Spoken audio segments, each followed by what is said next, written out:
Bienvenidas, bienvenidos a un nuevo capítulo de Hablemos de Energía presentado por Biogénesis, CAMEC y nuestro equipo especializado en energía y sustentabilidad. Mi nombre es José Carlos Femat. Cuando hablamos de cambio climático, casi siempre pensamos en dióxido de carbono, autos, chimeneas, plantas eléctricas y combustibles fósiles. Pero hay otro gas menos visible y mucho menos discutido con un impacto climático enorme. El metano está presente en la producción de petróleo y gas, la ganadería, los rellenos sanitarios y las aguas residuales. Hoy hablaremos de por qué medirlo y reducirlo importa tanto. Tráigase su café o su té y acompáñeme. El metano es un compuesto químico formado por un átomo de carbono y 4 de hidrógeno, CH4. Es además el principal componente del gas natural, es decir, cuando hablamos del gas que utilizamos para cocinar, calentar agua, generar electricidad o alimentar procesos industriales, en realidad estamos hablando en buena medida de metano. Aquí conviene aclarar algo. El metano no es malo por definición, es una fuente de energía muy valiosa. El problema aparece cuando se libera directamente a la atmósfera sin quemarse, sin aprovecharse y sin controlarse, porque el metano es un gas de efecto invernadero muy potente. Por unidad de masa, calienta alrededor de 80 veces más que el dióxido de carbono en un horizonte de 20 años y cerca de 28 veces más en uno de 100 años. Dicho de otra manera, si el CO2 es un maratón climático, el metano es una carrera de 100 metros. El dióxido de carbono permanece durante mucho más tiempo en la atmósfera y el metano dura menos, alrededor de una década, pero mientras está ahí, calienta mucho más intensamente. Por eso, reducir el metano puede generar beneficios climáticos relativamente rápidos. No sustituye la reducción de CO2, pero sí puede ayudar a frenar el calentamiento en el corto plazo. ¿De dónde viene el metano?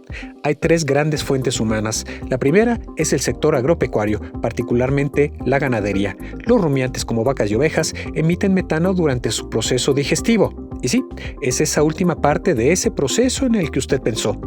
La segunda son los residuos, rellenos sanitarios, basura orgánica y aguas residuales. Y la tercera, la que más nos interesa en este espacio, es el sector energético, petróleo, gas natural, carbón y bioenergía. De acuerdo con la Agencia Internacional de Energía, las emisiones de metano del sector energético se mantuvieron cerca de niveles récord en 2025.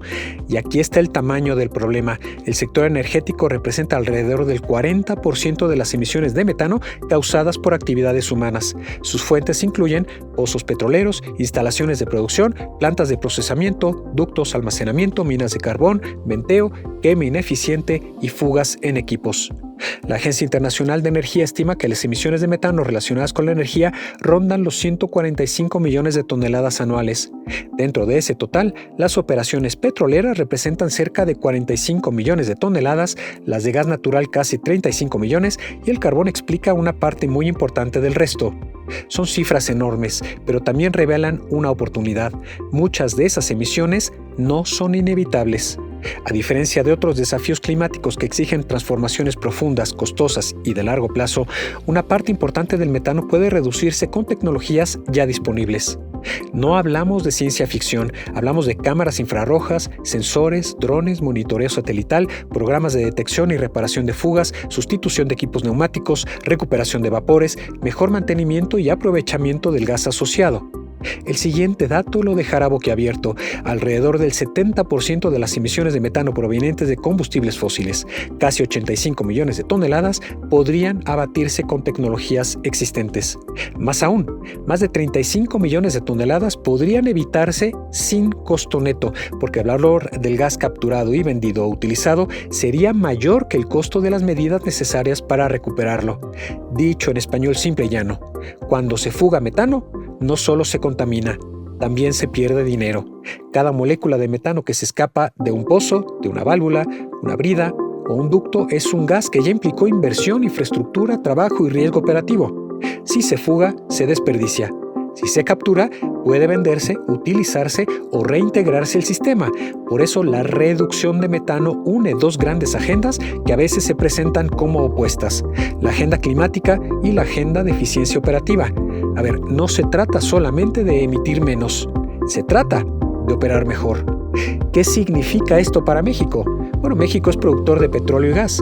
Tiene campos maduros, infraestructura terrestre y marina, ductos, plantas de procesamiento, sistemas de transporte y una empresa pública, Pemex, que concentra buena parte de las operaciones del sector de hidrocarburos. Además, México forma parte del Compromiso Global de Metano, una iniciativa internacional que busca reducir las emisiones mundiales de metano al menos 30% hacia 2030, tomando como referencia los niveles de 2020. Pemex, por su parte, ha planteado metas relevantes en su plan de sostenibilidad: reducir sus emisiones de acuerdo con el Compromiso Global de Metano, alcanzar un aprovechamiento de gas de al menos 98% en exploración y producción, eliminar el venteo y la quema rutinaria de gas hacia 2030 y avanzar hacia cero emisiones netas en 2050. Sí, son metas importantes, pero como suele ocurrir en política energética, el reto no está solamente en anunciar objetivos. El verdadero desafío es financiarlos, ejecutarlos, medirlos y verificarlos. Para México, la medición de metano abre 3 oportunidades. La primera es ambiental. Reducir metano ayuda a cumplir compromisos climáticos y también a mejorar la calidad del aire, porque el metano contribuye a la formación de ozono troposférico, un contaminante dañino para la salud.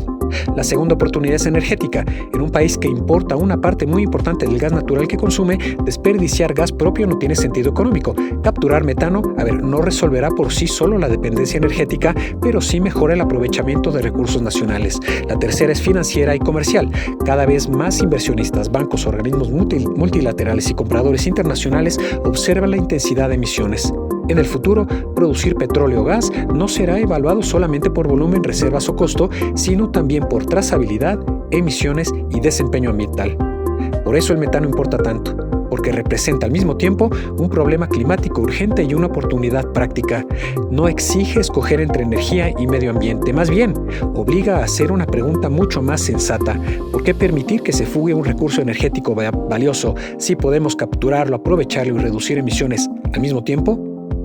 Durante años, la atención mundial se concentró casi exclusivamente en el dióxido de carbono y seguirá siendo indispensable reducirlo, pero si queremos resultados más rápidos, una política climática más inteligente y una industria energética más eficiente, el metano debe ocupar un lugar central en la nueva conversación.